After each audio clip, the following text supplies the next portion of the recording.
За сайн болтгоо. Юу вэ? За. Солонгосоос сайх. Солонгосоор бороотой байна. Бүр байн бороо орч тэ одоо. Тийм 2-3 хоног дараалал орч. Сизон эхэлсэн юм уу энэ борооных нь? 6 сар дугуй нэлийн бороотой гэсэн. Гэтэ тийм үү. харьцан гайг байх шүү дээ. Сизон эхэлжүүл бас сар гарan бороотой гэдэг юм л шүү дээ. Гэсэн чинь Монгол цас ороод байна гинөө. Шуурж мараад. Та сайн мэдж байгаа. 6 сарын сүүлээр одоо бороо цас орно гэж шүүхсээгөө те. Би сайн мэдэхгүй. Сайн бороо оногоор газ ороод гараад ирлээ те. Танаа чавд орсон. Танаа чавд орсон сэтгэл ямар Монголын New Star гэж. Бас айгуу сонирхолтой байсан шүү те. Хоёулаа чинь 2-7 хоног хийсэнгүүд 2-7 хоногийн хугацаанд л нэлээ их юм боллоо. Apple-ийн WWDC боллоо. За тэгээд мэдээж одоо хүмүүсийн хамгийн их анхаарал татсан SpaceX-ийн IPO болж амжилттай болж өнгөрч явах шүү байна. Нэлээд шүлтүүлэнтэй боллоо. Дэлхийн хамгийн ихний одоо их найдтан гэх үү? Тэглэн шүү дээ. Одоо триллионер гэдэг чинь юу гэсэн чинь найдтан л ингээд тодорч явах шүү. Мянган тэрбумтан гэсэн үг лөө тэр чи одоо. Йоо вау. Сонирхолтой Монголын бараг бүх хүнд 1 тэрбум төгрөг тарахаар хэмжээний юм.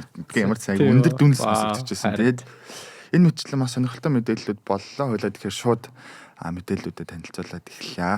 За тэгээ юу болов? За тэгэхээр өнгөрсөн 7 хоног гэдэг чинь 15-наас хойшоогоо 6 сарын дундуур болвол нэг томоохон хилцэл болсон. Энэ ямар хилцэл вэ гэхээр OpenAI-ийн ер нь бол OpenAI-тай холбоотой. Тэгээ Google-ийн хойчин Google-д байсан Noam Shazir гэдэг инженерийг бол OpenAI нэлээд өндөр дүнгээр бол авч чинь. Тэгээ Noam Shazir нь ер нь яагаад ингээд энэ инженерийн солилцоо айгу топ одоо мэдээ болвоо гэхээр Noam Shazir чинь өөрөө LLM моделийн хамгийн үндэслэгчдийн нэг гэж үздэг. Одоогийн байгаа бидний бүхий л мэддэг ChatGPT, Gemini те Anthropic Claude гэх мэтчлэн бүх LLM моделийн одоо трансформер архитектур буюу яг одоо хүмүүсээс ингээ асуулт асуух, хариулт өгөх энэ механизмын үндэслэгч гэж яригдж байгаа. 17 оны нөгөө трансформыг бий болгосон залуу гэсэн чинь 2-3 Google багтаа тийм Google багтаа. Тэгээд нөгөө нийтлэл мэтлэл бичижсэн санаанд орж ийн. Тэгээд явж байгаад 2021 онд бол Google-ээс гараад Character AI гэдэг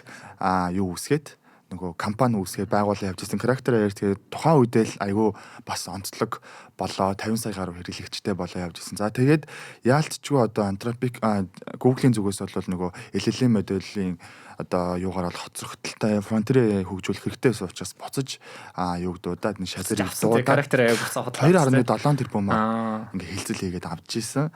За тэгээд ингэж явж байгаа ер нь OpenAI Shazir-та нэлээд бас зуралцсан юм бэлээ. Одоо сториг нь сонсох юм бол тэгээд ингэж явсаар хагаад Google бол Shazir-ийг ингээд өнгөрсөн сард болвол алдаад. Гэтэ яг худалдаа авсан ч байх одоо тохиролцоон төрсөн үнийн дүн нь бол тодорхойгүй. Гэхдээ мэдээж бол ингээд амжилттайгаар Shazir-ийг бол одоо шилжилж ин хүний нөөцийн хамгийн том одоо хэмэл оюуны ингээд нэг сэдэв болж яригдлаа. Тэгээд мэдээж OpenAI бол өөрийнхөө дараагийн модельүүдийг модель руу нэлээд анхаарах хэрэгтэй байгаа. За мөн дээрээс нь одоо кодексийг бол нэлээд хөгжүүлэх шаардлагатай байгаа дээр үндэслээ Shazir-ийг бол ингээд сонгож авсан байхаа гэж харагдаж байна. За тэгээд дараагийн мэдээ бол Meta-тай холбоотой. Хоёулаа Meta-г ер нь сүүлийн 2 сарын өмнө байна уу? Гол мэдээ болгож Meta манаас хоёрын ингээ хэлцээрийг ярьж ирсэн. Тэр тухайн үед ер нь 2 тэрбум доллараар хятадын Manus гэдэг AI-г бол Meta худалдаж авлаа. Тэгээд бүх одоо юундаа бол одоо нөгөө платформудаа бол ингээд интеграц хийгээд эхэллээ гэжсэн. Хүмүүс ч гэсэн харсан бол Facebook дээр Manus AI гэдээ гарч ирсэн. За тэгээд энэ худалдаа бол бараг цуслагдчихж байгаа юм байна. Яагаад вэ гэхээр мэдээж бол өмнө нь ярьсанчлан Manus AI бол нөгөө Сингапурт ингээд байгаад байгаа ч гэсэндээ хятадын үсэл гаралтай компани байгаа. За ер нь бол 2026 оны эхний хэсэг 3-4 дугаар сард бол хятадын засгийн газрын зүгээс бол юуг Manus AI-ийн худалдаа авалтыг зогсооно гэдэг шийдвэр гараад Manus AI-г бол шалгаж эхэлж ийсэн. За тэгээд өнгөрсөн 7 хоногт бол Бээжингийн одоо Бээжингээс бол юу гэсэн бэ гэхээр энэ Метараа бол шаардлага хөргүүлсэн. Manus AI-г бол худалдаж авах боломжгүй гэдэг шаардлага хөргүүлсэн. Мета эсэргүүцсэн боловч ер нь бол Manus AI гэсэн өөрсдийн компани болоос салгах шийдлийг гараад за тэгээ нөгөө 2 тэрбум долларын хилцэл бол ингээд үүгээр бараг ингээд өндөрлөөд Мета бол хэсэг бүр дээрээ Manus-ыг бол шалгаад эхэлчихсэн хөгжүүлэлтийг бол явуулахгүй гэж одоо зарлж байгаа байгаа юм байна. Тэгэхээр энэ нь юу илэрхийлж байгаа гэхээр ер нь энэ AI гэдэг чинь одоо үндэсний аюулгүй байдлын стандарт болчлоо гэдэг сэдвийг бол гаргаж ирж байгаа гэж ойлгож байгаа. За тэгээ метатай дахиад ярьснах сүүлийн саруудад бол юу хөндөгдөж байгаа гэхээр Австрали, Итали, за тэгээ одоо Азийн орнуудад Америктын зарим нүүмүүд ч гэсэн энэ хүүхдийн сошиал хэрэглээтэй холбоотой юу болвол одоо хориг болвол нэлээд эрчимтэй тий. За энэ хоёлаа баг мэдээ болгон дээр ярьдаг. Энэ хотод ингэж 16 настай хүмүүсийг хүүхдүүдийг сошиал хэрэглээг ер нь бол хязгаарлалаа гэдэг асуудал ярьсан. За тэгээд бас дахиад Reuters-ийн мэдэн дээр бол юу нийтлэгдсэн бэ гэхээр ер нь бол мета цагаан ордны лоббидод эхэлчлээ гэдэг мэдээ бол гарч ирсэн. Учир шалтгаан гэх юм бол 18-аас доош насны хэрэглэгчдийн аюулгүй байдалтай холбоотойгоор мета дээр бүр маш их хэмжээний одоо энэ шүүхийн кейс бол ингээ өрнөж байгаа. Жишээлх юм бол одоо Нью Мексико мужид бол метагийн хүүхдийн аюулгүй байдлыг хангаж чадаагүй гэж үзээд 375 сая доллар, Калифорниад за тэгээ ануудаар ингээд бүр маш олон хэмжлүүдүүд бол мета дээр ирж байгаа. За тийм метагийн хувьд хамгийн том эрсдэл нь бол зарим нэг үйл ажиллагаа бас хаах эрсдэл үүсээд байгаа учраас энэ засгийн газартай нэлээд нэгт холбоо уялдаатай ингээд ажиллана гэж шийдэж ер нь лоббины стратегтэй бол шилжиж байна гэдгийг бол зарим нэг нийтлэгчид бол үзээд ингээд мэдээ олгож гаргаж ирсэн нь өнгөрсөн 7 хоногт нэлээд том одоо сэдэв болж яригдлаа. За тэгээд ингээд бас хараад үзэх юм бол мета яг энэ хуулиар бол одоо энэ мож бүрийн хуулиар улс бүрийн хуулиар ингээд зохицуулагдаад ирэх юм бол мета сошиал платформ ч гэсэндээ хаах эрсдэл үүсэж байгаа юм болоо гэдэг хардлыг бас хүмүүст л төрүүлээд байна. Хоёулаа энэ дэр ч бүтэн дугаар явсан. Америкт түрүү нөгөө нэг дизайнных нь асуудлаас болоод нэг кейс дээр мета унангууд яг тэрнтэй холбоотой бараг хэдэн мянган кейс давхар гарч ирээ тий. Тэгэхээр эн чинь айгүй том бас нэг тийм санхүүгийн хувьд ч гэсэн нэлээд том дүн харнахыг бараг нээж байгаа тий. Бас солонгос англи дөнгөж энэ баг энэ 7 хоног үү тий. Өнгөрсөн 7 хоног тий. Өнгөрсөн 7 хоног тий. 16-аас доош насны хүүхдүүдийг сошиал медиа хэрэглэхийн бас хаасан байна тий. Тэгэхээр Австралийн дараа баг гарч ирж байгаа бас нэг том улс гэдэг. Австралийн тэр нөгөө PM Prime Minister нь амар дуртай онцолж хүлээж авч ирсэн тий. Тэгээ ингээд мета бас энэ чигээр үргэлжлэх юм бол баг хүүхдүүдэд зориулсан тусгай нөгөө нэг вершн гарах уу гэдэг үгүй юу гэсэн яриаг гаргаж ирж байгаа юм байна. Гэхдээ энэ нь бас нэг тийм сайн үргэлжлэхгүй л ах гэж миний бас зүгээр хараад байгаа юм. Гэхдээ тэр нэг survey statistic эдрийн ингээд яг нөгөө Австральд 16-аас доош хүүхдүүдийн social media ингээ хаасныг дараа за үнэхээр яг энэ бага насны хүүхдүүд сошиал медиа хэрэглэхээ зогсоож гинүү хэрэглэхгүй байна уу гэдэг статистик ингээ харсан чинь ер нь бол ямар нэгэн аргаар хэрэглээл байгаа. Тэр аккаунтууд нь бол нэг хаагдаж бараг чадаагүй. Тэгээ нөгөө одоо VPN-ийн хэрэглээ маш их ихссэн. За тэгээд нөгөө black market буюу одоо өөр илүү регуляц эдэр байхгүй одоо бас риск өндөртэй альтернатив сошиал медианууд ч юм уу тиймэрхүү өмнөдийн хэрэглээ бас ихсэн гэдэргээ. Тэгэхээр шууд ингээд зүгээр л за 16-аас доош бол ингээд бүгдийг ингээд хаах бас яг үнэхээр хамгийн одоо зөв шийдэл үгүй юу гэдэг дээр бас нэлээд олон шүүмжлэл байгаа юм шиг үлээ. Тийм ч учраас одоо англид бас яг энэ дээр юу болох нь гэх эд өрнж ах шиг байна тий. Окей за тэгвэл хойлоо шууд дараагийнхаа үндсэн мэдээ рүү орцгоё. Хоёр мэдээ байгаа тий хоёулын. Өнөөдөр хоёулаа хоёр мэдээ ярина. За эхнийх нь болохоор SpaceX Blue Origin хоёрын талаар, хоёр дахь нь болохоор Америкийн засгийн газрын Cloudfable 5 гэдэг бүтээгдэхүүнийг хязгаарласан одоо банцсан талаар ярих юм байна. За элнээс нэг хэлхээ. Өөрөө л. Тэгээ шүү танихаас эхлэе. Энэ аюул сонирхолтой сэдв боллоо. Гэхдээ хоёулаа юу өнгөрсөн дугаар бол нөгөө SpaceX-ийн талаар хоёулаа IPO-ны талаар ярьжсэн. Тэгэхээр SpaceX Blue Origin руу орохоос өмнө эхлээд SpaceX IPO юу болов гэдэг тэр нэлээд сүрдүүлэнтэй өнгөрсөн 7 хоногт боллоо. Бараг тэр өдрийнхэн зах зээлийн үнэлгээ нь 2 их 80 хүрсэн. Одоо бол 1 их 80 77 тавьсан үү те. Тэгээд энэ юу болов? Ер нь хүлээлтээс давж чадуу гэдэг дээр яриад эхэллээ. За тэгэхээр 6 сарын 12-нд IPO хийнэ гэд хоёлаа ярьж исэн. Тэгээд тухайн үед 175-аас 2 триллионы хооронд ерөөхдөө тухайн компани IPO бол хийн. За тэр бол маш өндөр үнэлгээтэй байна. Extremely overvalued гэж бол одоо бүгдээрээ ярьдаг тийм байна. Multiple-ийн хувьд бол үнэлгээ тэгээд орж ирж байгаа орлоготой ингээ харьцуулах юм бол бараг 95-94x-ээр гарч ирэх чинь. Тэгэхэд Apple компани бол одоо 8x-тэй арилжаалагдж байгаа. Nvidia компани 25x-тэй арилжаалагдж байгаа. Тэгэхээр 94x-тэй үнэхээр одоо тэ 2 триллион долларын үнэлгээтэй арилжаалагдах уугүй юу гэдэг дээр бол маш их одоо юунууд асуудлууд бол байсан. Тэгэхэд тэгээд Elon Musk бол яхахгүй Elon Musk юм байна. Манай хүн бол тэгээд яг одоо cult шиг те өөрийнх нь ирээдүйд итгэсэн хүмүүс бол байгаа гэдгээ бол бас ингээд тодорхой хэмжээнд бол нотлолоо. Тэгвэл эн чинь хэдийгээр одоо public company гэж харагдаж байгаа боловч одоо нийт компанийх нь 95% нь өнөөдөр хувийн хэвээрээ байгаа. 5% float буюу 5% л өнөөдөр арилжаалагч байгаа. Тэгэхээр маш бага нөгөө нэг хувьцаагаа арт түмэнд өгсөн учраас яг тэр баг 5% нөгөө эрэлт маш их байгаа учраас бас яг энэ үнэлгээ рүүгээ хурж ийн гэж бол бас зарим хүмүүс бол ингээд хараад байгаа байхгүй юу. Тэгэхээр тэр 5% гэдэг чинь нэг 86 тэрбум доллар ч байлаа тий.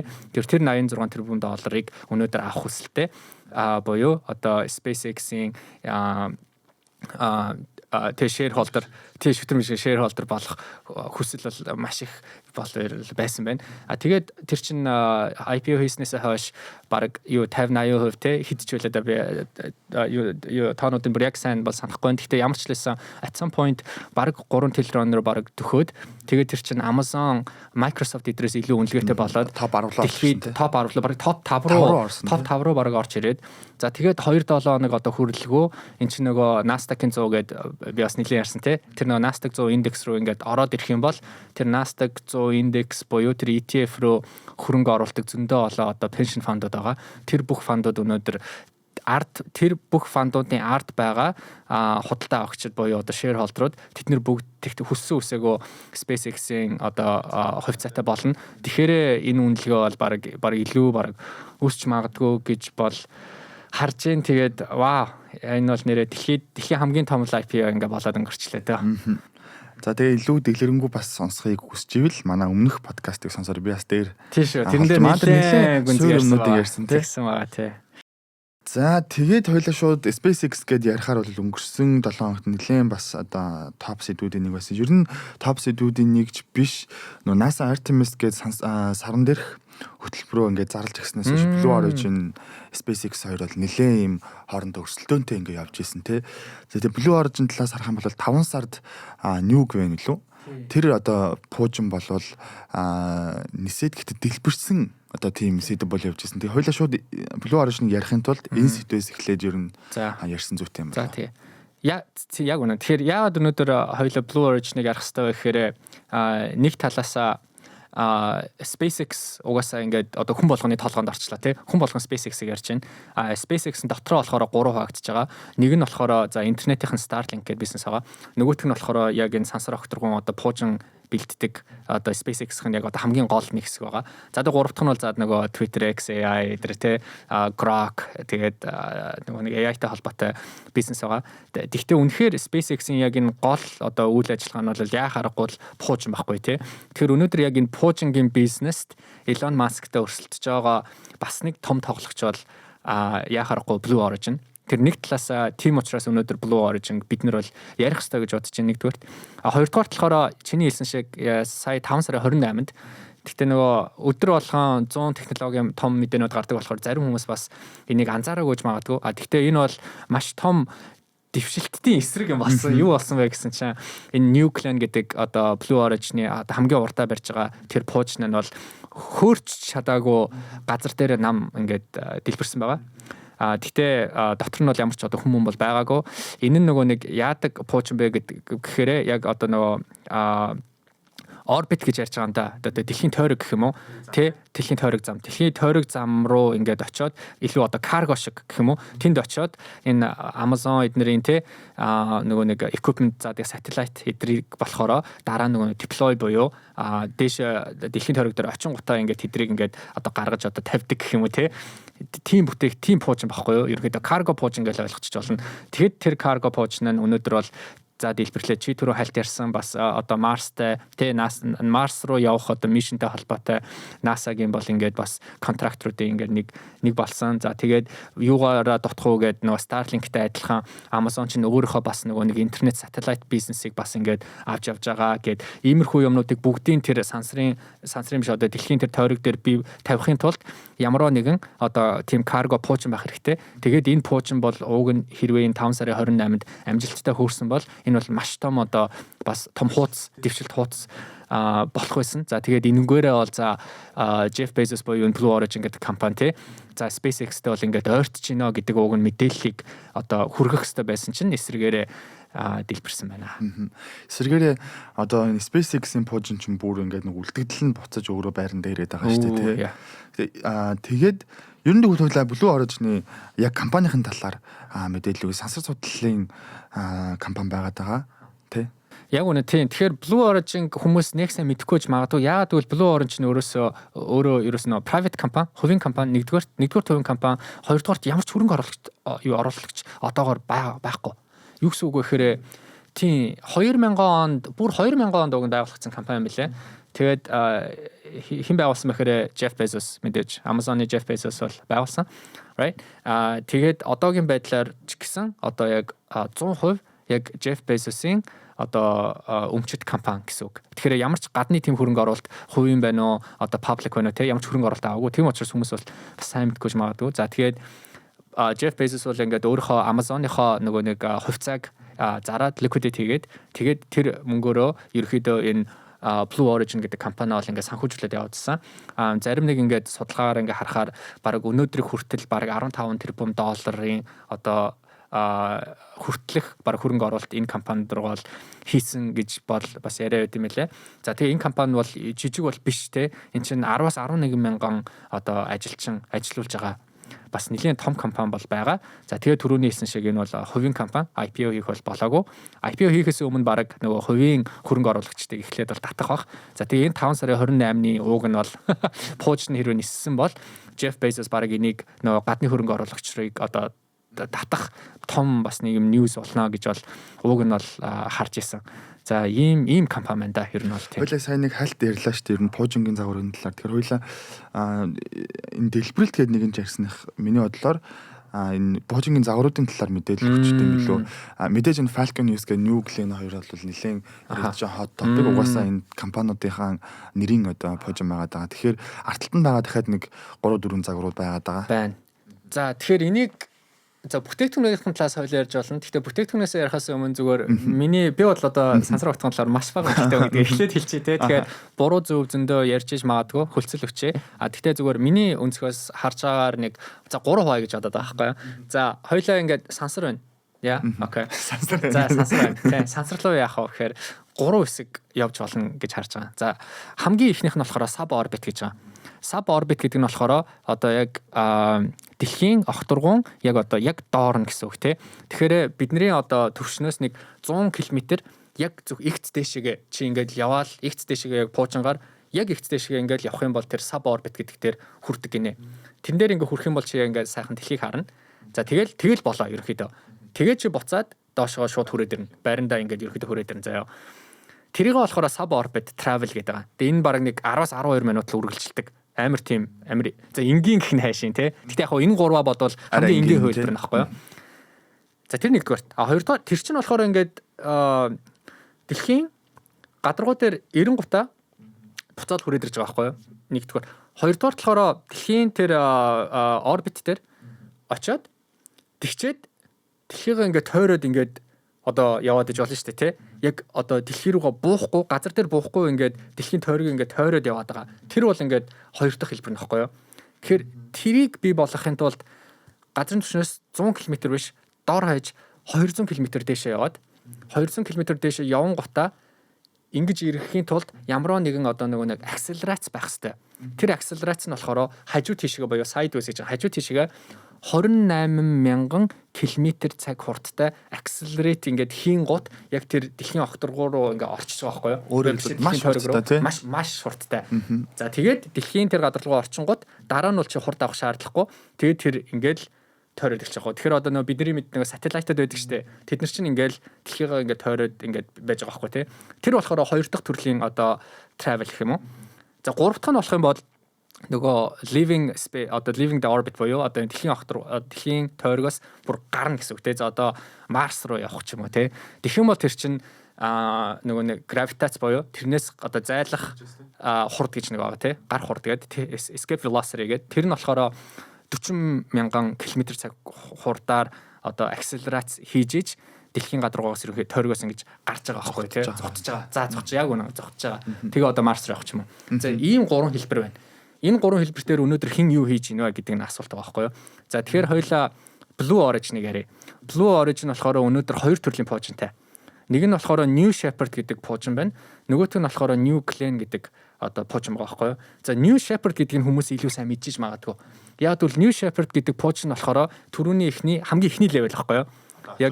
Яг дээшээ яваал тэгээд доошо боож байгаа. Тэрэн дээр нөгөө нэг Katy Perry яг тэр чинь яхаа Katy Perry All Woman те Jeff Bezos-ийн эхнэр мэхнэр тэд нар чинь ингээл амар яваал яг үндэ 100 км дээшээ доошо буцаад ирж байгаа байхгүй юу. Энэ нь болохоор энийг human travel гэдэг илүү нэг одоо туризм байдлаар те аялал жуулчлал байдлаар ингээд дээшээ хараад гоё дэлхийнхаа ингээд тойргийг ингээд хараад тэгээ буцаа буугаад ирж байгаа. Тэр бол нэлээд аюулгүй. За тэр нь болохоор энэ New Shepard гэдэг нь заяа. Хоёр дахь пууж нь болохоор New Clan. Тэгэхээр чи одоо бол таамаглаж авах New Clan яадаг вөхрөө тэр level 2 нь баггүй юу. Очингуудаа орбит дээр ингээд тойроод явж байгаа нь баггүй юу. Эннийх нь гол учир нь бол одоо тэр нөгөө за Starlink юм уу те нөгөө нэг за Starlink бол мэдээж SpaceX-ийн Blue Origin болохоор өөр ингэсэн бас тийм интернет бизнесийг бий болгох гээд байгаа. Тэгэхээр тэр сателлит идрүүдээ одоо тэр орбит дээр ингээд хэрвээ байрлуулъя гэх юм бол энэ New Clan гэдэг одоо пуужингаар авч явах хэрэгтэй байхгүй юу. Тэгсэн чинь New Clan гэдэг пуужин сая 5 сарын 28-нд дэлбэрсэн байхгүй юу. За тэгвэл өнөөдөр SpaceX юу гэдэг вэ гэхээр SpaceX өнөөдөр яг өнөөдөр бол биш. Гэхдээ ирээдүг оруулаад 3 пуужинтай болох юм. Яг өнөөдөр хамгийн их явж байгаа яг бэлэн байгаа пууж нь болохоор Falcon 9 гэдэг байгаа. Falcon 9 нь болохоор New Clan-тэйгээ адилхан тэр нөгөө дэлхийн гадаргуу дээр одоо хүрдэг тийм cargo пуужин байгаа байхгүй юу. SpaceX тэр нөгөө нэг зөвхөн sub orbit дээшээ явал доошо буудаг. Тийм байхгүй. Тийм пуужин бол байхгүй. Яг алхассан гэсэн үг тий. Зөвхөн level 2-оор л явдаг гэсэн үг. За тэгээ Falcon 9 чи түрэн бас хальт ирсэн. Энд чинь нөгөө нэг partly reusable гэж байгаа. Partly reusable гэдэг нь юу гэсэн үг вэ гэхээр за пуужин би өстэй сайн мэдгүй тий. Гэхдээ пуужин бол 2 хувааж болно тий. Эхнийх нь болохоор тэр агаар мандлын тэр дээшээ дэлхийн гадаргуу хүртлэх тийшээ явхад одоо ямар нэгэн байдлаар хурд өгөхтэй штэ. Тэрийг болохоор booster гэж байгаа байхгүй юу. Тэр booster нь болохоор дээшээ ингээ очингуудаа урд өмнө яадаг байсан бо тэр бүрсэн чигээл буцаад тэрийг нөгөө нэг газар дээр авчиж чаддгүй байсан байхгүй юу. Тэгэл тэр чинь хаягдл болчихсон дэлбэрч гэх юм уу те. Тэгэхэд өнөөдөр SpaceX-ийг бол тэрийг буцааж одоо газар дээр авчиж чадчих байгаа юм те. Тэр нь болохоор partly reusable. Тэгтээ тэр цаана очичоод satellite одоо Starlink-ийн satellite идрүүдээ ингээд тэр агаар мандал дээр ингээд 50 гутаа өөр одоо тэр нэг уртлын тэр нэг пуужин хэсэг ба штэ. Тэр нь бол ингээд хинт ч хэрэггүй болоод байгаа байхгүй юу. Тэрийг болохоор ирээдүйд бас дэлхий рүү одоо буцаагаад яг өөрийнхөө стейшн руугаа авчрах боломжтой. Тэр пуужин одоо бүтээж байгаа. Тэр нь болохоор энэ Falcon Starship гэдэг нь. Starship гэдэг нь. Тэр нь бол ирээдүйд бий болох. Falcon Heavy гэдэг нэг 3 дахь бүтээгдэхүүн байна. Тэр нь болохоор зүгээр Falcon 9-тайгаа бол адилхан. Гэхдээ хамаагүй их одоо cargo, их хэмжээний одоо тээвэр зөөр хийх боломжтой. За нэлээ олон юм ярьчлаа. Гэхдээ ерөнхийдөө том зургийг харах юм бол нэг ийм 5 бүтээгдэхүүн байна. Эцсийн дүндээ ер нь яг яах гээд байна гэж бас бодож байлаа л да. Яг мэдээж бол ингээд сансрын олон юм төсөл хөтөлбөрүүд зарлагдаж байна. Энд ашиглагдах одоо одоо бүтээгдэхүүнийг хэн хийх вэ гэдэг асуулт бол энэ хоёр компани хооронд өрсөлд одоо өрнж явах шиг байна гэж ер нь бол хараад байна. Гэхдээ ер нь энэ бизнес энэ чиглэл ер нь салбар яах гээд байна гэдэг хөл яриад энэ сэдвэд тусах. За тэгээ. За маскын зүгээс ингээ харах юм бол манай хүн бол жоохон existential. Тэр нь юу гэсэн үг вэ гэхээр ямар нэгэн байдлаар хүн төрөлхтөнд одоо маш том аюул бүгдээрээ 7 тэрбум хүмүүс бүгд дэлхийд ингээ амьдраад ах юм бол тэнд бол аюул байна гэдэг тайнаас юм аа. Тиймэрхүү Avengers шиг. Тэгээд тийм учраас биднэрт одоо хоёр дахьч одоо амьдрах тийм universe одоо тийм гариг хэрэгтэй гэж байна тийм зай хэрэгтэй гариг хэрэгтэй. Тэрийг бол одоо манай Mars-ыг colonize хийн гэсэн бодолтой байгаа. Тэр бол тэгэхээр одоо хамгийн том юу нэх юм уу? Зорилго нь тийм нэг зорилго нь тэр Mars-ыг колоничлах. За тэр нэгдүгээрт. Хоёрдугаарт болохоор одоо маш их технологи хөгжиж байна. Зөндөө олон дата центр, маш их одоо heavy industry дээр хөгжиж байна тийм. дэд бүтцээ дээр хөгжиж. Тэгэхээр эднэрийг бүгдийг өнөөдөр яг дэлхийд байрлуулах шаардлагатай үгүй гэдэг том асуулт гарч ирж байгаа юм л та. Тэгэхээр зарим нь баг одоо сансарт байлгаж байгаа бол ер нь яасан бэ гэсэн асуулт. Тэгэхээр энэ дээр өнөөдөр бол SpaceX-ийн чинь IPO-гийн материалыг унших бол яг тэрэнд байгаа. Тэрэн дээр болохоор өөрөө юу гэж хэлж байгаа нөхөр orbital data center гэдэг. Orbit дээр дэлхийн гадаргуу дээр орших одоо data center-ыг байгуулнаа гэд. Энэ бол ингээд хоёр дахь нь байна. За гурав дахь нь болохоор нэг цэгээс нөгөө цэг рүү хэдэн минутын дотор одоо очно гэдэг байгаа байлээ. Нью-Йоркоос одоо за Шанхай руу хэдэн минутын дотор очих. Дотроос хийгээл байсан тийм. Дотроо бас иймэрхүү пуужингуудыг бол бас ингээд бий болгоно гэсэн яриа бол гарч байна. За тэгээд дөрөвдүгээр мэдээж одоо энэ интернет хангамж тэрийг бол одоо сансар Starlink гэдрэгээд тэгээд иймэрхүү хідэн л том зорилгоод бол харагдаад л ах шиг байна да. Тэгэд ер нь эцсийн дүгнэлтэд Blue Origin SpaceX-ийг гүйцэж ирэх боломжтой харагдаж байна уу үгүй байна. Одоохондоо бол яг үнэ хэлэх жоохон хэцүү байна те. За тэгээ ингээд би зугаар харж лаа л да. За энэ Falcon 9 гээд энэ SpaceX-ийн пуужин бол нийт 656 одоо нисчиж. За 656 одоо ингээд ниссэн байгаа байхгүй юу. Тэгэхэд New Glenn нь болохоор нэг дэлбэрсэн ч юм уу те ингээ нэг бүр угаасаа нисэх юм уу? Яг би cloud-аар ингээ харахаар 3 нислэг хийсэн, нэг нь фейлцсэн гэж байгаа байхгүй. Тэгэхээр хоёр нь бол ингээ бас амжилттай явсан байж магадгүй юм шиг байна. Гэхдээ энэ бол одоогийн байдлаар бол жоох харьцуулахад боломжгүй бол жоохон тий. Манай хүн бол жоохон ард л явж байгаа шиг байна. Гэхдээ тэр нь ингээ өөрийг нь бас айгүй дургууг нь хүргэдэг гэсэн нэг тийм Financial Times-ийн сэтгүүлээс уншсан. Гэхдээ үн ч юм бодлаа ч юм уу тий. Тийм байна. За. За тэгвэл хойлоо шүү дараагийнхаа мэдээлэл оръё. За хоёлаа сүүлийнхаа мэдээлэл оръё. За Америкийн засгийн газар ерөнхийдөө Anthropic-тэй ер нь тэгэл бандаа л яваадах юм те. За энэ хамгийн сүүлийнх нь бандсан нь юу вэ гэхээр Cloud Fable 5 гэдэг модельийг гаргаж ирлээ. Тэгээ Fable 5 гэдэг моделийг одоо гадны орнуудад те гадны эйженсүүдэд хэрэглэх тэр боломжийг Америкийн засгийн газраас бандсан байна. За чи энэ талаар дэлгэрүүлээч. Ер нь гэхдээ өнгөрсөн 2 сарын өмнөөс эхлээд Пентагонтой асуудалтай болсноос хойш ер нь Anthropic одоо засгийн газартай харилцаа нь бол нэлийн сайн бол үзсэнгүй л дээ. Тэгээ яг хөө засгийн газрын зүгээс ч гэсэн ер нь бүхий л одоо томоохон модулууд дээр хяналт шалгалт оруулж байгаа. Одоо хүртэл OpenAI дээр бол нөгөө хэддүгээр шалгалт үлээ эхэлсэн. Тэгээд нэлийн бужигнжаа харагдсан. Тэгээ өнгөрсөн 7 хоногт юу одоо хэмэл оюун сонирхчдын дунд бол нэлийн том одоо маргаан юм шийдвэр гарсан. Засгийн газар бол энэ яг Cloud-гийн хувьд бол шинэ модель биш. Тэгээ Fable 5 гээд загвараа бол танилцуулсан. Тэгээ Fable 5 заавар танилцуулагдаад интернетээр нэлээд бүүн болоод бусад ингээд юутай AI модулуудтай харьцуулшгүй юм шинэ загвар гаргаад ирчвэ гэдэг дээр бол нэлээд ингээд хайптай байсан боловч гарч ирээд 3 хоногийн дараа бол засгийн газрын зүгээс бол хориг тавьсан. Тэгээд хориг тавьсны үндсэн дээр бол Cloud-а бол энэ модулоо дэлхийн нийтээр экспортлохыг бол хориглоод ингээд унтраасан тохиолдол гарсан. Тэгээд яг үндсэндээ яагаад ингээд Fable 5-ыг унтраах болоо засгийн газрын зүгээс ингээд бандах болоо гэдэг шийдлээ бол танилцуулаагүй. Мэдээж одоо бүхэл томоохон засгийн газруудын хэлдэг үндэсний аюулгүй байдлын эрсдэл байна гэдэг одоо шалтгааныг бол гарч ирсэн. Гэхдээ одоо хэмэл оюун ухааны томоохон судлаачид бол энэ дээр хэд хэдэн онлыг ингээд гаргаж ирсэн. Тэгээ үргэлжлүүлээд хоёлаа яриа. Тэгээд мэдээж шууд ер нь Fable 5 баг яриа явуучвал илүү ойлгомжтой бах тий. Тэгээ би Fable 5 гэдэг зүгээр яг Fable 4 гэж байсан юм, Fable 3 гэж байсан мэдгүй. Гинт Fable 5-ыг гараад ирсэн. Тэгэхээр миний хувьд л яг Mythos эдрийг бол хоёлаа бас зарим дугаар дээр бас ярьж ирсэн. Тэгэхээр Fable 5 гэдэг модель нь ер нь яг яад юм. За тэгээд Mythos гэдэг моделээс юугаараа ялгаатай юм те. Fable 5 бол өөрөө Mythos-ын хамгийн одоо гаргаж олон нийтэд танилцуулж болох хувилбар гэж танилцуулж болохоор хувилбар болгож одоо багасгасан хувилбар гэх юм одоо олон нийтэд зориулагдсан вершн гэсэн үг.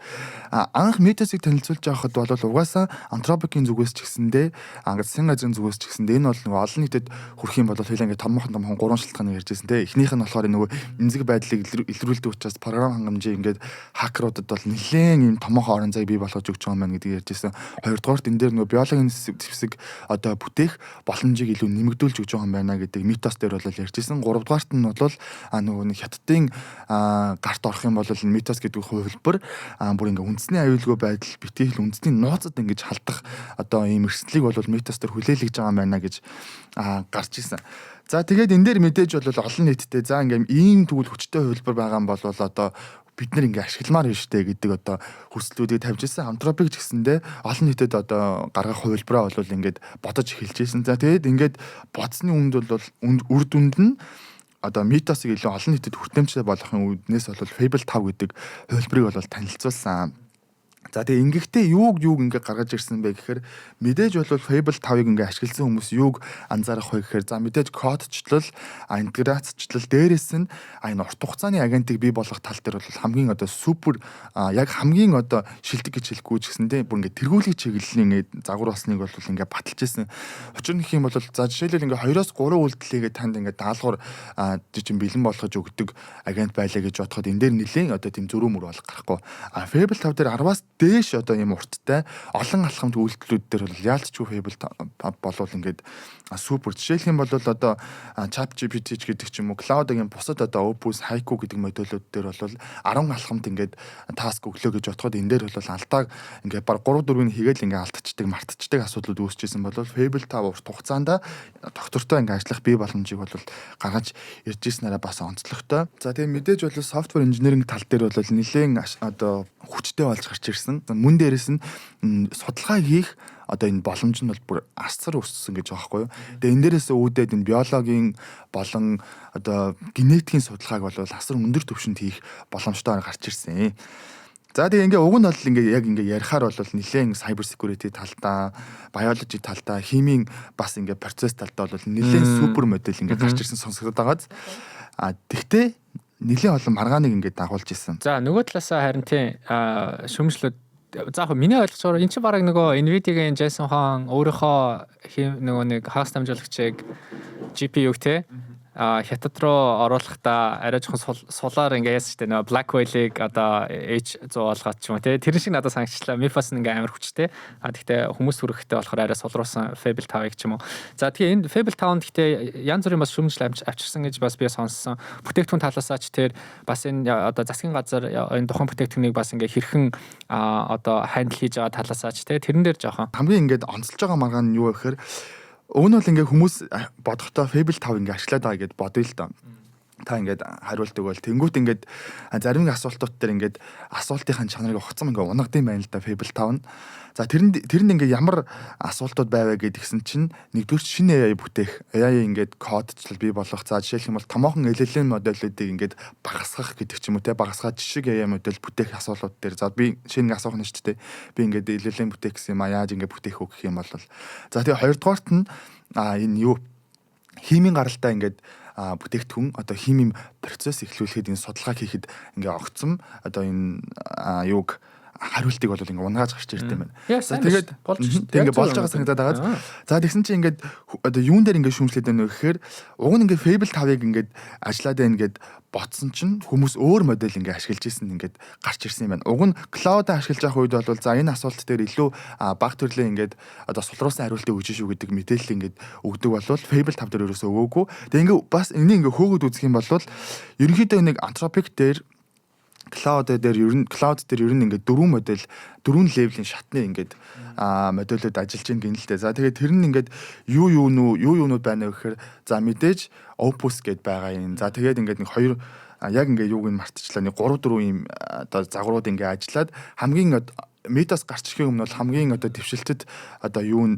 загвар нь юу байсан бэхээр Opus 2.5 ингээд байрч байгаа. За тэгээд метас гарч ирснээрээ энэ ард нь ингээд ашигладаг энэ шатлалын загварууд бол нэлээд өсөөд тэгээд метасын сулруулсан хэлбэр гэж Fable гарч ирснээрээ юу болж байгаа ингээд бүр ингээд томоохон хэмжээний өсрэлт гарч ирж байгаа. Тэгтэл яг үнэндээ энэ миний саяны хэлсэн энэ одоо тэг шинэ AI бүтээх ч юм уу эсвэл биохимийн биологийн гаралтай ингээд бүтээгдэхүүн хийх ч юм уу эсвэл биологийн ингээд цөмийн зэвсэг одоо үйлдвэрлэх юм их асуултууд дээр Opus энэ 4.5-ыг ингээд ашиглаад байсан ил болсон гэж байгаа байхгүй. Тэнгүүт хүмүүс ингээд яах вэ ингээд мэдээж энэ ингээд асуулт чинь унах нь ингээд зарим нэг асуултууд дээр аюулгүй байдал талаас асуултуудыг ерөнхийлчлэн өгөх нь зөв. Гэхдээ антропик тэрийг ингээд хүмүүст хэлэх хэрэгтэй байсан. Fable 5-ыг ашиглаад ингээд ботсон чинь үнэндээ Opus 4.5-ыг ингээд ашиглуулад байсан нь өөрөө хэрэглэгчдийг хуурсан ингээд хамгийн том ингээд юу болсон. Тэ наа чинь жоохон асуулттай. Яг тэгвэл би одоо ингээд харж байна. Одоо бол би Sonnet 4.6 хэрэглэж байна. Тэгээд яг үнэ Sonnet Haiku 4.5,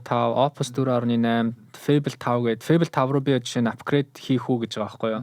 Тэр чинь эн чинь бодвол тэгэл тодорхой хэмжээний мөнгө төлөх л байлгүй. Тэгээд тэр мөнгөний төлөө subscription ингээ хийгээ Fable 5-ыг ингээ ажиллаж байна гэж бодсон чинь яг ард нь тэгсэн чинь Sonnet 4.6 байсан ч юм уу те. Тэгвэл жоохон бас асуудалтай юм те. Энд дээр тэгээд нэг ийм маргаан үүсчихэд байгаа юм.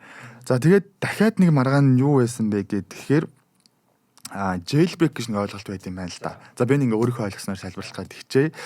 Ерөнхийдөө бол антропик чинь ингээл гарч ирсэн цагаасаа тэг ингээл аюулгүй байдал, хиймэл оюуны аюулгүй байдал гэж гарч ирсэн. За Fable 5 хувилбар нь ингээд митос ингээл арай илүү солироос хувилбар гэж гарч ирж байна гэсэн чинь яг үнэндээ юуг тойроод Fable 5-ыг тойроод буцаагаад митос руугаа ингээд хүрэх боломжтой. Одоо ийм юу гаргаж ирсэн юм байна. Энэ нэг одоо ийм нүх гэх юм уу. Тэгээд тэрийг нь jailbreak гэж ерөөдөө нэрлэдэг байгаа юм байна. Тэнгүүд ингээ хүмүүс чи эсрэгээрээ митос ингээд антропик өөрөө ингээд хэлээд байгаа хэрнээ ингээд хамгаалт гэж хэлээд байгаа хэрнээ өөрсдийн хүмүүсээс хамгаалтыг дорхноо тойроод энэ митосыг ашиглах боломжтой болчихж байгаа ш. Энд чинь өөрөө ингээд митосын бишээ антропикийн энэ гарч байгаа үйлдэлүүдээс нь зөрөөд штэ гэдэг асуултыг тэр байтугай Fable 5 гарахаас өмнө митос руу хаамаагүй хүмүүс орсон байсан тийм. Тэрнтэй адилхан. Гэсэн чинь антропикийн зүгээс л угаасаа энэ томоохон LLM модулууд дээр ч юм уу, OpenAI дээр ч юм уу ингээд jailbreak-ууд байдаг нь ойлгомжтой гэдэг байдаг штэ гэдгийг хэлсэн ч гэсэнтэй хүмүүс тэгвэл танах чи өөрсдөө ингээд өөрсдийнхөө үүсгэсэн хамгаалтыг ингээд эвчиж болдго юм болвол хамгаалт гэж яриад нэмэргүй биш үү гэж үндсэн дээр ингээд гарч ирсэн. Тэгээд засгийн газар тэгээ эндээс ахуулаад ерөн жоохон хөөгд эхэлсэн юм шиг ажиглагдсан. Ерөнхийдөө бол засгийн газрын нөгөө paper дээр нь яагаад ингэ хариулах болов вэ гэдэг бас jailbreak-ийн асуудал ингээд яригдаж гарч ирж байсан. Тэгээ эн чинь ингээд явсаар митосыг хэрвээ ингээд бусад орны хүмүүс за тэгээд ингээд дэлхийн нийтээр ашигладаг болчих юм бол Америкийн нэгдсэн улсын эрх ашигч гэсэндээ ингээд эрх ашигч гэсэндээ нөлөөлөх боломжтой юм биш үү гэдэг асуудлуудыг бол ярьж гарч ирж ирсэн. Хаяад надад зөвхөн санагдаад байна шүү дээ. Одоо ингээд антропикийн OpenAI-гийн ингээл үндэсний аюулгүй байдал за миний модель бүр амар хүчтэй чадaltaй тийм учраас ингээд хүмүүст шууд хүргэж болох хэрэггүй байна. Нэг талаас үнэн бах нөгөө талаас зэдтэй жоохон PR те. Яг наадах чи юун дээр ярьсан бэ гэхээр PR те. Хүмүүс одоо яг тэгж ярьж эхлэх байгаа те. Олон подкастын дүр ярьж ирсэн. Яг тэгжсэн те. Яг нөгөө jailbreak гэдгсэн чинь антропик ингээд өөрсдөө зохиомол байдлаар эрсдэл үүсгээд тэр эрсдэлтэй суурилсан нөгөө моделүүдийг бий болгонготой хүмүүст энэ эрсдэл чи ийм байгаа болохоор энэ модель ашигласан зүйтэй гэдэг одоо PR-ыг явуулаад байна шүү дээ гэж яг ярьж байсан. Одоо тэгээ энэ чинь бүгд баг энэ ондоо ерөнхийдөө амжаад IPO хийх гэдэг байгаа шүү дээ. Тэгэхээр бас ингээл янз бүрийн тоглолтууд хийж байгаа. Тэгээд аль нь үний, аль нь хотлын, аль нь PR-ийн, аль нь тоглолтын тий.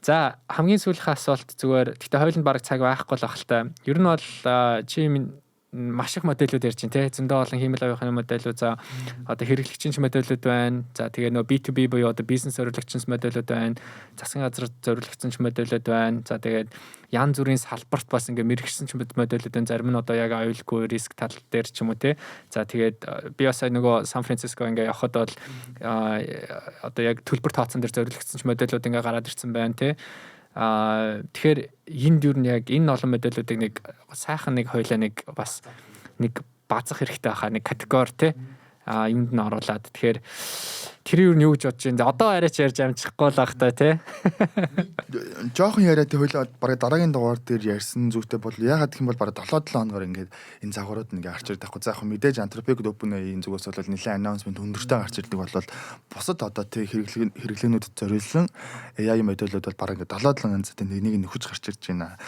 Хамгийн томоохон тоглогчдын ингээд хараад үзэх юм бол мэдээж OpenAI, Anthropic, Google, XAI, DeepSeek гэдэг одоо юунууд бол гарч ирж байгаа. За тэгээ мөн дээрээс нь хятадын одоо химэл оюуны загварууд бол одоо ингээд хоёлаа одоо яриг гэж ч одоо хоёуланд нь баг мэдээлэл нь ингээд дутгаар хэмжээний болж одоо ингээд өсөж байгаа юм байна л та.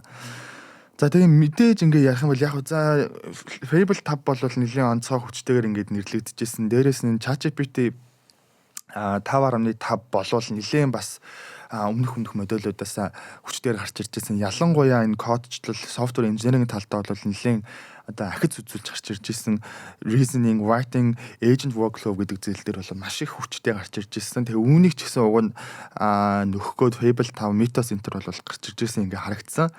Тэгээ Google ч гэсэн энэ одоо Himalayan өрсөлдөөнд нэлээд одоо амбицтай байгаа. Яг уу топ инженерийн алдсан ч гэсэн Gemini 3.1 одоо Pro гэж загвар бол гарч ирсэн. Энэ одоо visual талдаа тий зураг бүтээх, видео бүтээх тал дээр бол нэлээд одоо супер хэмжээний бол гарч ирж исэн. За тэгээ Grok яг уу ингээ хүчтэй байгаа ч гэсэндээ Grok бол яг хүмүүсийн бодсон шиг ажиллахгүй байгаа. Гэхдээ илүү нөгөө хүмүүстэй харилцах одоо харизматик тал дээр бол нэлээд бас хөөрхөн ярианаас болоод харагдаж байна. Дээрээс нь хятадын хэмэл оюуны одоо өсөлтийг бол бас ярихгүй байж болохгүй. Ингээ яг яриад байвал ингээ яриад байна л да. Тэгээд энийг яриад ер нь бол дуусгын AI гэж GLM 5.2 модельээ танилцуулсан. Энэ нь урд өмнө нь хожид хятад гарч ирээгүй хамгийн том одоо инженеринг бенчмарк болж гарч ирлээ гэдэг мэдээллүүдийг бас ингээд технологи судлаачид өгч ийсэн. Тэгээ ер нь ингээд хятадын модельүүдийг харах юм бол DeepSeek-тэй уялдаад Qwen, Kimi гэл иймэрхүү модельүүд бол илүү frontier AI төвшөнд бол ингээд гарч ирж байна гэж харагдаж байна. Яг хөө ингээд томоохон модельүүд ингээд гарч ирж байна. Гэхдээ яг нөгөө хүмүүсийн яриад байгаа шиг agentic AI илүү хин илүү хурдан төхөж очих вэ гэдэг бол асуулт илүү хിവэр байж ах шиг байна. Нэг юм хэлээд би сая Америк яг нөө нисэж хахад хийх юм алдахгүй. Тэгээ янз бүрийн кино үзээд тэгээ байжсэн чинь нэг агуу гоё докюментаритай тааралцсан. Тэр нь болохоор Thinking Game гэдэг нэртэй докюментари. Одоо бодох тоглоом гэх юм уу. Тэгээ тэр нь хэний талаар байсан бэ? Demis Hassabis. Demis Hassabis чинь нөгөө одоо Google-ийн хиймэл оюухыг нэг тэргүүлж байгаа залуу. Тэгээд тэр чинь нөгөө анх нөгөө DeepMind-д байсан Английн гаралтай. Хойлоос нэг ярьжсэн тий. Хойлоо хальт ярьжсэн. Гэтэ тэр өстө үнэхээр гоё докюментари байлаа. Хэрвээ манай одоо сонсогчд маань химэл оюун ухааны одоо дэвшил хувьсэл тий тэдрийг ингээд хэрвээ гоё илүү бүр ингээд тодорхой ойлгоё гэвэл тэр докюментарийг үзээрэй гэж хүсмээр байна. Тэр чинь манай өмчин бараг жоохон байгаас одоо бага настай байгаасаас л эхлээл ерөнхийдөө химэл оюун ухаан буюу яг энэ general буюу нөгөө AGI тий ерөнхий хэмэл оюуханыг одоо яаж бий болгох вэ гэдэг дээр бүр багасаа ингээд бүр бодож явсан юм байлээ. Тэр нөгөө хамгийн анхны бүтээгдэхүүн нь болохоор тэр нөгөө альфа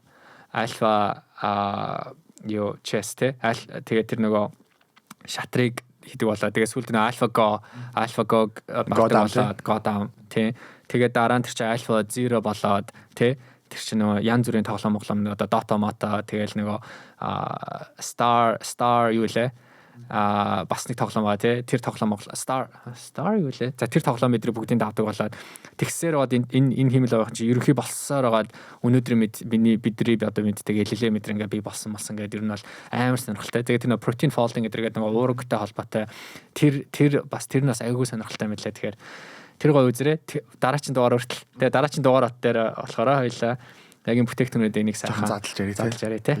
Окей. За л тэгээ энэ 7 хоногийн мэдээ юм байла. Хүмүүс ч бас бит хоёрын сэдв дээр комент бас мэддэг зүйлс байх юм бол хуваалцаад комментээр үлдээгээрэй. Бит хоёрыг дэмжиж байгаа хүмүүстээ баярлалаа. Удахгүй соёлын 10k саб хүргэлээ тий. Тэгээрээ сав дараарай тий. За баярлалаа. За